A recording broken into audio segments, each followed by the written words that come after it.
Good morning children, Saira. Welcome to this session. Today we are going to continue with the lesson Animal Classification. We have started with the lesson, two parts of the lesson we have done. Now we have come to the third part of the lesson Animal Classification. What did we learn before? We learned in the previous videos, we learned about what is the benefit of animal classification and we learned about conventional system of classification of animals. We learned under kingdom Animalia, it's divided into two subkingdoms. What are they? Non-chordates and chordates. Under non-chordates, there are 10 phylums. What are they? Protozoa, Porifera, Cnidaria, Platyhelminthes, Aschelminthes, Annelida, Arthropoda, Mollusca, Echinodermata and Hemichordata. So we learnt about few till some of the phylums we have learned, and under chordates that is divided into phylum Chordata. Under phylum Chordata there are three subphylums: Urochordata, Cephalochordata and Vertebrata. Under Vertebrata there are 6 classes: Cyclostomata, Pisces, Amphibia, Reptilia, Aves and Mammals. So this classification we have learned. And in the previous videos, we learnt about phylum Porifera. Examples what we learnt. So remember, I told you, remember the picture of that. So you will remember the points of it. Okay, Porifera we learned. It is sedentary and all those. So it is what the symmetry of it. Everything you have to, the characteristics you have to learn. Cnidaria, example Hydra. You can see. And remember the Hydra, nidoplast, tentacles. What is the use of the nidoplast? That all we have learned. So you have to, what is the symmetry of it? Okay, radial symmetry. Example, I told you corals. Okay, even jellyfish, all those. And phylum, Platyhelminthes. From the name itself, I told you they are flat animals. They are also called as flatworms. Example, they are endoparasites. Remember that. Endoparasite, that means they are inside the host. Tapeworm, liver fluke, planaria. I showed you the pictures also. The next one we saw was Aschelminthes. Ascaris, we saw that is they are the roundworms. They are also endoparasites as well as they are free living. So we learnt about these 4 phylums. Now let us continue the 5th one. Okay. Next one what we are going to learn is Annelida. Body of these animals is long, cylindrical and metamerically segmented. You know, when you see an example of earthworm, you can see small lines around it. Okay, there are small lines. They are called as metamerically segmented. Most of the animals are free living, but few are ectoparasites. That is not, they are not endo, they are ecto. That means outside the body of the host. Free living animals may be marine or freshwater dwellers or terrestrial. They can be either marine or they can live in freshwater. They are found terrestrial also. These animals are triploplastic. What is meant by triploplastic? I told you how many layers are present in them? 3 layers. What are they? Endoderm, mesoderm and ectoderm. They are made up of 3 layers, that is triploplastic. You will not mention that they are made up of 2 layers, 3 layers. You write the term diploplastic, triploplastic. That's all you have to write. You need not write what are the layers, name of the layers also. Okay. Then bilaterally symmetry. You know what is meant by bilaterally? They can be divided into 2 equal halves. Both the halves will have the same type of organs. Laterally symmetrical and eucoelomate. You know this? What is eucoelomate? Acoelomate means do not have coelom. Then pseudocoelomate means it has have false coelom, and this is all other from Annelida. They all are eucoelomate. That means they have a coelom. They have a body cavity. Hope you all understood, children. Okay. They have setae or parapodia or suckers for locomotion. So this is an important point. Name the phylum who have got setae or parapodia or suckers for locomotion. If the question is asked like that, you have to write phylum Annelida. Okay. The body is covered with special cuticle. Cuticle is the cover. These animals are either hermaphrodite or unisexual. They can have either male and female sexual reproductive system in same organism, or it can be unisexual also. Examples: earthworm, leech, nereis, etc. You can see the diagram of it. See that. Okay, you can see earthworm, leech and nereis. All these are the examples of annelida. They can see the segment on the metamerically segmented. You can see the segment. You can see the parapodia in nereis. You can see the small leg projection, which is used for movement. Okay, they are called as parapodia. You can see every animal is this labeled anus and mouth. Clitellum is the thick ring-like structure in front in the earthworm, and you can see the segment. In leech, mouth and anus is marked, and in nereis you can see the parapodia, anus and mouth. One end will be anus, another end will be mouth, and the tentacle is also present in this. So these are the animals of Annelida. Okay. Now let us come to the next one. It is Arthropoda. Okay, these animals have jointed appendage. What is the main character of Arthropoda? They have joint appendages. That means their legs, they are joint or joint appendix. This is appendages means is the legs. Hence they are called as arthropods. Why they are called arthropods? Because of the jointed appendages. Planet Earth has highest number of animals from this phylum. So which phylum is the more animals are present in which phylum? Of phylum Arthropoda. Hence it is the largest phylum with highly successful animals in animal kingdom. Which is the largest phylum? If the question is asked, you have to write Arthropoda. These animals are found in all type of habitats ranging from deepest oceans to highest mountains. So this small insect like beetle, butterflies, this cockroach, you can see anywhere, even in the mountains, even in the oceans, there are some animals belonging to Arthropoda. They all have got jointed appendages. Okay. Body of these animals is triploblastic. This you all know. Eucoelomate, bilaterally symmetrical and segmented.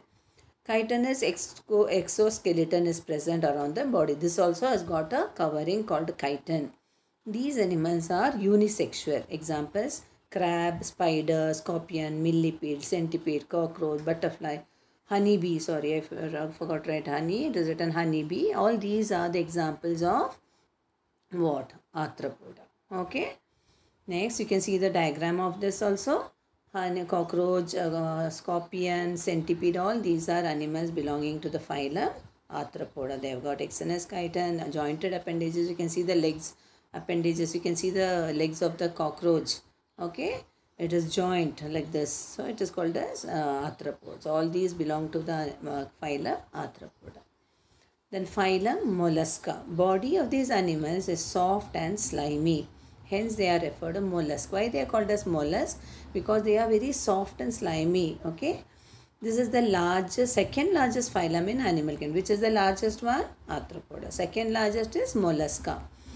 These animals are aquatic or terrestrial. Most of the aquatic mollusks are marine, but few are freshwater. So many are marine. They are living in sea, but some are even in fresh water also.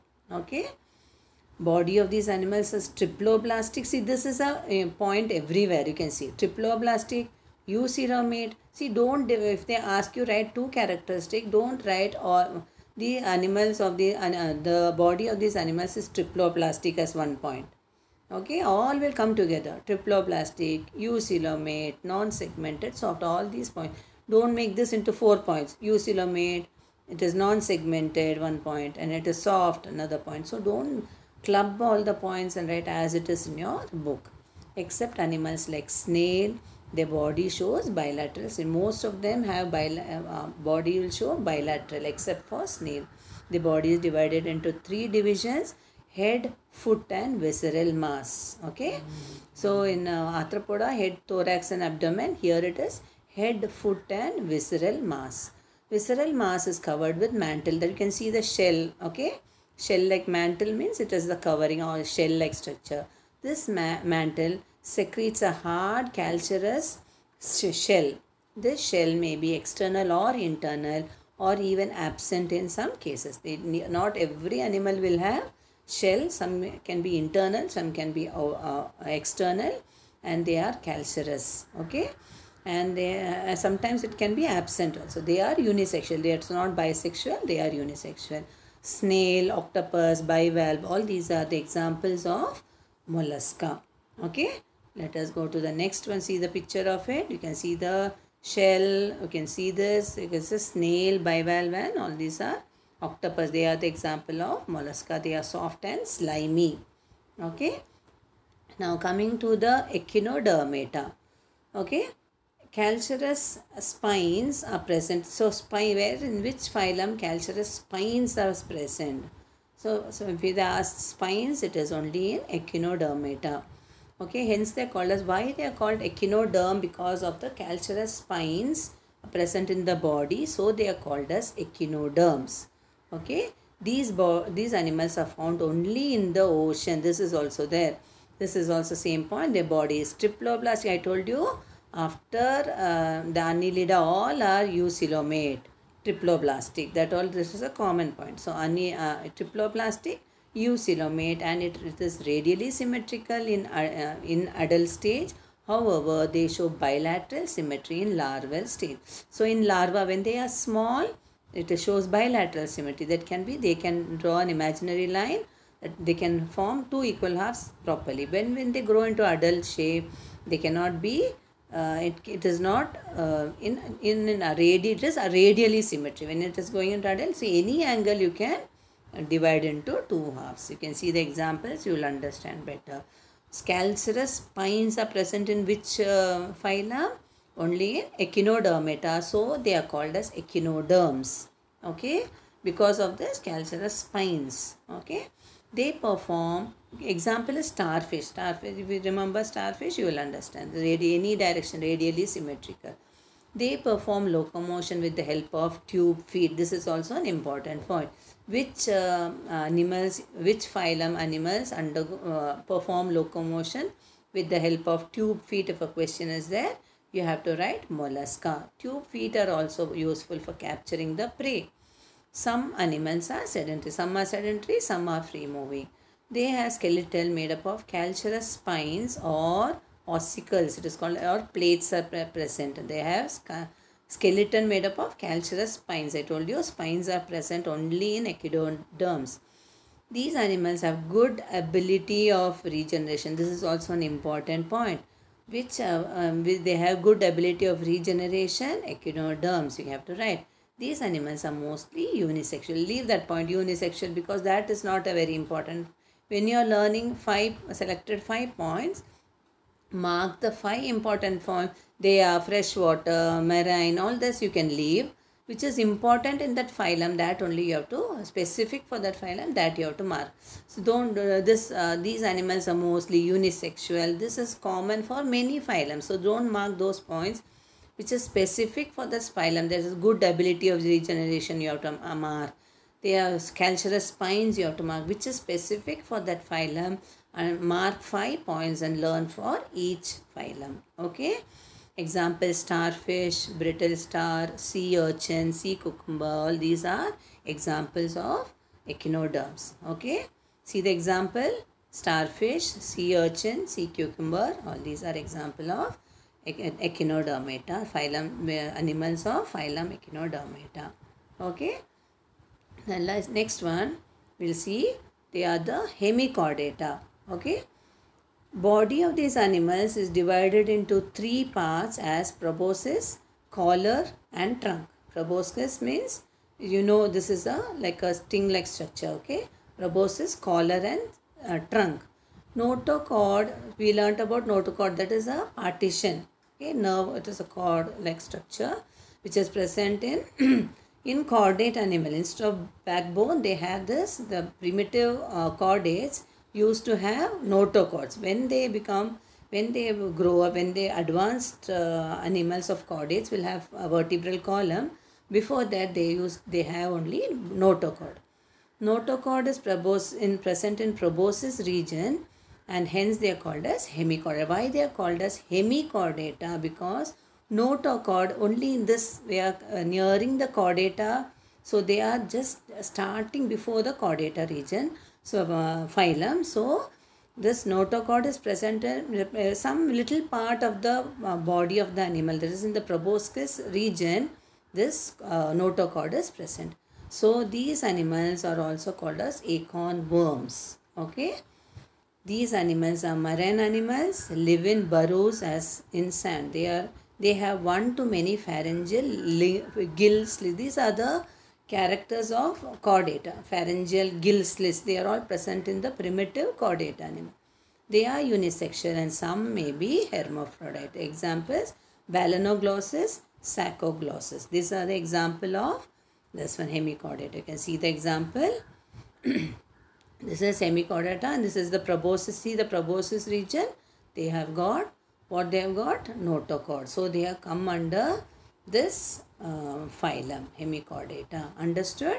They are just nearing the they are just nearing the chordata. So some part of the body will have notochord, that is the proboscis region. Proboscis region will have notochord. Okay.